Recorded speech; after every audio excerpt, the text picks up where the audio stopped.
Iran மீது மிக கடுமையான ராணுவ தாக்குதல் நடத்தப்படும் என அமெரிக்க அதிபர் டொனால்ட் ட்ரம்ப் விடுத்திருந்த மிரட்டல் குறித்து கனேடிய அரசாங்கத்தின் விசேட பொருளாதார ஆலோசகர் மார்க் ஹார்னி தனது கவலையை வெளியிட்டுள்ளார். ஈரானுடன் ஒரு நேரடி போர் ஏற்பட்டால் அது உலகளாவிய எரிபொருள் விநியோக சங்கிலியை முற்றாக முடக்கும் என்று மார்க் ஹார்னி எச்சரித்துள்ளார். குறிப்பாக ஹோர்முஸ் நீரிணை மூடப்பட்டால் எண்ணெய் விலைகள் கட்டுக்கடங்காமல் உயரும் என்றும் அவர் சுட்டிக்காட்டியுள்ளார். இந்த தருணத்தில் ராஜதந்திர ரீதியான நிதானம் மிகவும் அவசியமானது.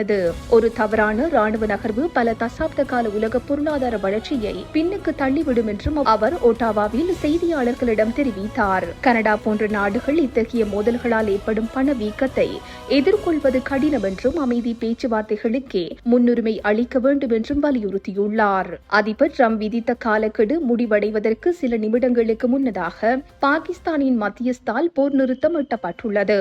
மார்க் ஹார்னி போன்ற சர்வதேச பொருளாதார நிபுணர்கள் முன்வைத்த இத்தகைய எச்சரிக்கைகளும் இந்த ராஜதந்திர தீர்வுக்கு ஒரு மறைமுக காரணமாக இருந்ததாக கருதப்படுகிறது. போர் நிறுத்த அறிவிப்பு வெளியானதை தொடர்ந்து சர்வதேச சந்தையில் கச்சா எண்ணெய் விலையில் காணப்பட்ட பதற்றம் சற்று தணிந்துள்ளதாக பொருளாதார ஆய்வாளர்கள் தெரிவிக்கின்றனர். இந்த செய்தி உள்ளிட்ட மேலதிக விரிவான செய்திகளுக்கு www.behindmenews.org என்ற எமது இணைய பக்கத்தினை பார்வையிடவும்.